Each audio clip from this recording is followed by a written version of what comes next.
안녕하세요. 스테레아카사TV의 김영국입니다. 오늘은 이제 집에 가는 길에 간단하게 또 이야기 한번 해볼까 해서 카메라를 켰고요. 제가 며칠 전에 그 차에서 막간을 이용해 가지고 영상을 하나 찍었는데, 이 고프로 맥스로 제가 지금 촬영을 하고 있거든요. 카메라 그 마이크 그 성능이 굉장히 많이 개선이 됐다고 해서 제가 또 업그레이드를 했는데, 자동차 외부에서 들리는 풍절음이나 자동차 타이어 소음, 그 외에 기타 등등 이런 소음들을 얘네들이 좀 잡으려고 하다 보니까 제 말소리도 먹어버리더라고요. 그래서 여기 지금 보이시는 조그만 거 보이시죠? 예, 마이크 녹음기입니다. 이건 마이크는 아니고요. 그래서 녹음기를 하나 샀습니다. 조그만 게 15만원 하네요. 자꾸 이거 유튜브도 제대로 못하면서 장비만 자꾸 늘어나네요. 제가 아마 이 촬영 장비만 해도 한 1, 200만원 정도 투자한 것 같아요. 물론 이제 제가 이거 영상 찍는다고 투자한 건 아니고요. 원래 제가 그 사진을 했었거든요. 그래서 사진 할 때 그 촬영 장비가 대략적으로 거의 한 1000만원 가까이 그때 투자했던 것 같고요. 지금 유튜브 한다고 이제 조명이나 고프로 물론 예전에도 쓰고 하긴 했지만, 그래도 여러 가지 마이크, 컨덴서 마이크, 웹캠 등등 이런 것들 투자한다고 한 200~300 정도 들어간 것 같아요. 어쨌든 이번 영상에서는 말소리가 좀 잘 들기를 기대합니다. 제가 이렇게 영상을 촬영하는 이유는 최근에 그 소파 구매하시려는 고객님이 계신데, 우리 유튜브 구독자신지는 모르겠어요. 하여튼 어쨌든 계속 질문을 하시는 내용이 있는데, 그 부분에 대해서 제가 몇 가지 설명을 한번 드려볼까 합니다. 일단 제가 이제 본론부터 말씀드리면, 가구는 어떤 과학적으로 또는 어떤 수치적으로 이렇게 접근을 해서는 되는 건 아닙니다. 어떤 이야기냐면, 그분께서 자꾸 물어보시는 것들이 대부분 어떤 수치에 대한 부분을 많이 물어보시더라고요. 좌방석의 스펀지 밀도는 몇 킬로짜리가 좋은지, 좌방석의 깊이는 몇 미리가 좋은지, 그런 어떤 좀 수치적인 부분들에 대해서 좀 민감하신 것 같은데, 사실 그런 거는 아무 의미가 없거든요. 왜냐면 일단 좌방석부터 설명을 드리면, 좌방석의 스펀지에 대해서 밀도가 몇 킬로짜리고 어쩌고저쩌고 이야기들을 많이 하는데, 사실 그런 것들은 크게 수치는 중요한 게 아닙니다.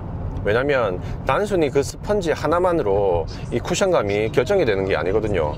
이게 뭐냐면, 기본적으로 맨 밑에는 이렇게 S 스프링이라는 게 있어요. S 스프링 또는 이렇게 밴딩이 들어가는 게 있습니다. 고무바죠. 두 개 같이 들어가는 경우도 있고요. 그 위에 스펀지가 들어갑니다. 근데 이 스펀지도 밀도가 하나짜리 그냥 한 장이 두껍게 들어가는 경우가 있고요. 밀도가 조금 높은 게 있고, 그 위에 조금 밀도가 낮은 걸 넣어서 어느 정도는 좀 부드럽지만 밑에 내려가서는 딱 엉덩이를 잡아주는 두 가지 이상의 밀도의 스펀지를 쓰는 경우도 있고요. 그 위에 다시 솜을 깔아 가지고 좀 더 푹신한 느낌을 주는 그런 경우도 있습니다. 그리고 마감하는 그 가죽의 두께와 가죽의 종류에 따라서 또 탄성이 달라지거든요. 그래서 단순히 어떤 스펀지 몇 킬로짜리를 썼다고 해서, 예를 들어서 A라는 업체의 소파가 있고 B라는 업체의 소파가 있는데, 둘 다 스펀지를 35kg짜리를 썼어요. 근데 앉아보면 많이 다를 수가 있거든요. 그래서 이런 것들은 수치적으로 접근할 게 아니다. 예를 들어서 이런 겁니다. 우리가 TV를 고르실 때는 사용 전력량, 화소, 크기, 그 다음에 화질, 응답 속도, 명암비, 따질 게 되게 많아요. 그죠? 그게 실질적으로 우리가 눈으로 봤을 때 그게 느껴집니다. 이게 이 수치가. 그 다음에 기계 쪽으로 볼까요? 예를 들어서 자동차, 마력, 전장, 전폭, 전고, 휠베이스, 토크, 이런 것들이 실질적으로 우리가 타봤을 때 그게 어느 정도는 느껴지거든요. 근데 소파 설명하면서 스펀지가 몇 킬로고 어쩌고저쩌고 통가죽이 몇 미리짜리고, 이거 가지고는 우리가 그 착석감을 알 수가 없어요. 그래서 사실 매트리스하고 소파는 편하게 쉴 수 있는 공간을 제공하는 그런 가구거든요. 이건 수치상으로 어떻게 나타낼 수 있는 게 아니라 직접 누워서 주무셔 보셔야 되고, 직접 앉아서 편하게 쉬셔 보셔야 이게 내 몸에 맞는지 안 맞는지, 내 취향에 맞는지 안 맞는지를 아실 수가 있다는 거죠. 그래서 어떻게 보면 사랑하고 똑같은 거예요. 우리가 사랑을 글로 배울 수는 없지 않습니까? 그죠? 뭐 예를 들어서 이런 거예요. 내가 이 여자에게 오늘 저녁으로 10만원짜리 스테이크를 사주면 나랑 사귈 수 있는 건가? 알 수가 없는 거잖아. 맞잖아요. 예, 이게 얘가 맞는지 모르겠는데 이게 정답이 없다라는 거죠. 사람마다 취향이 다르고 다리 길이가 다릅니다. 되게 웃긴 게 뭐냐면 사람이 앉은 키는 다 비슷해요. 사람에 이렇게 앉았을 때 엉덩이부터 이 머리끝까지 앉은 키는 큰 차이가 없습니다. 어디서 차이가 나냐면은 엉덩이부터 무릎까지 이 길이랑 그 다음에 무릎부터 발바닥까지 이 길이가 사람이 달라요. 그래서 키가 작은 사람들을 보면 대체적으로 비율이 안 좋죠. 이 엉덩이부터 이 머리까지가 상체가 되게 긴데 다리가 되게 짧죠. 그런데 이 소파가 다리 길이에 굉장히 민감합니다. 왜 그러냐면 소파의 자방석 깊이죠. 깊이. 이 깊이가 엉덩이부터 무릎까지의 길이를 그죠? 받쳐주는 거고, 소파 자방석의 높이, 이 높이가 이 무릎부터 발끝에 그죠? 발바닥까지의 길이거든요. 그래서 누구나 앉아도 편한 소파가 사실은 잘 없어요. 사람마다 키가 다르니까. 근데 앉은 키는 다 똑같다는 거지. 비슷하다는 거지. 그래서 다리가 좀 기신 분들은 그죠? 이 신장이 좀 크신데 다리가 비율이 좋아가지고 다리가 기신 분들은 조금 소파가 높거나 조금 깊어도 그게 자기한테 맞는 거고, 키는 큰데 비율이 안 좋으신 분들은 또 그럴 수 있죠. 그리고 키가 작으신 분들은 대체적으로 앉은 키는 비슷한데 다리가 짧다. 그래서 엉덩이부터 무릎까지, 그리고 무릎부터 이 발끝까지의 길이가 짧기 때문에 누군가에게는 이 소파가 되게 깊고 높게 느껴진다. 그래서 다리가 뜨는 경우가 생기는 거죠.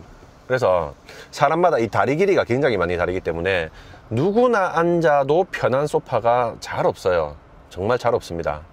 그게 이제 소파 만드는 회사의 숙제인데, 어쨌든 그래서 특히나 소파는 앉아보고 결정을 해야 된다. 뭐 이런 거 있어요. 나는 소파가 푹신푹신한 게 좋아. 또 누군가는 나는 소파는 딱딱해야 돼.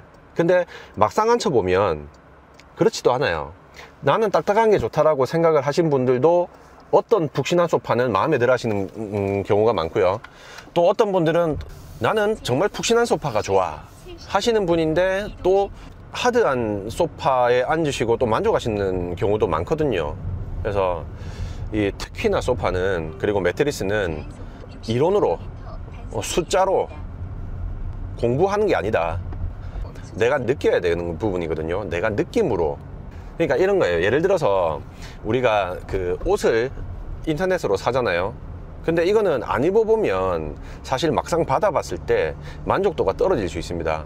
그래서 저 같은 경우에는 온라인으로 옷을 안 사는 편인데, 아무리 거기서 뭐 설명하는 뭐 원단이 좋고 이게 매수를 뭐 어쩌고 저쩌고 뭐 이렇게 뭐 블라블라 하는데, 중요한 건 뭐냐면은 내가 입었을 때 나한테 피팅감이 안 맞으면 이거는 소용이 없는 거거든요. 그죠? 어떤 회사 옷은 허리가 30이라도 조금 작을 수도 있고요. 어떤 회사 옷은 허리가 똑같은 30이라도 되게 큰 경우가 있고요. 또 이게 박시한 스타일이 있고, 그죠? 슬림핏도 있고 스키니도 있고 다 다르다는 거죠. 근데 옷은 왕복 택배비만 내면 얼마든지 교환을 할 수 있잖아요. 근데 가구는 그렇지 않거든요. 내가 막상 집에 소파가 왔는데 막상 앉아보니까 이게 불편해. 이게 불편해서 바꿔달라 그래. 난 좀 더 푹신했으면 좋겠어.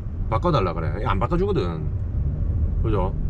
그래서 소파는 가급적이면 좀 앉아보시고 직접 체험하시고 구매하시는 게 낫다. 그래서 저희는 홈페이지를 보셔도 그런 부분에 대해서는 별로 그렇게 설명을 잘 안 해요. 뭐 안 좋은 걸 써서 그런 게 아닙니다. 소파 전체 가격의 70%를 차지하는 거는 가죽입니다. 가죽. 이 가죽이 소파 전체 가격의 70%를 차지하거든요.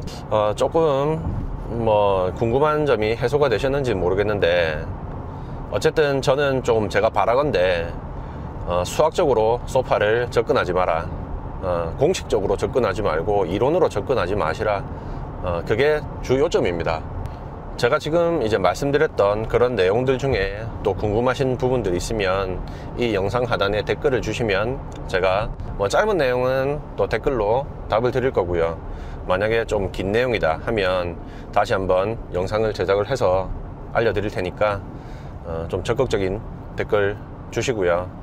소통할 수 있는 좀 그런 관계가 됐으면 좋겠습니다.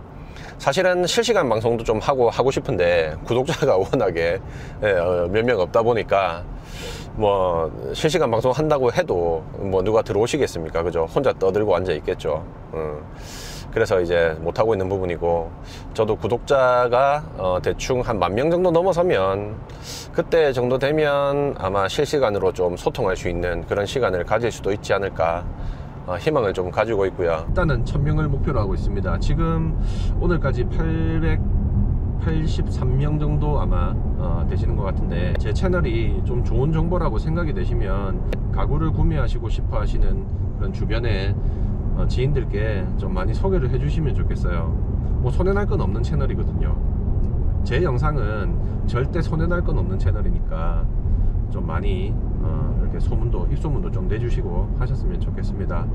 일단 또 다른 좋은 영상으로 찾아뵙도록 하겠습니다. 고맙습니다.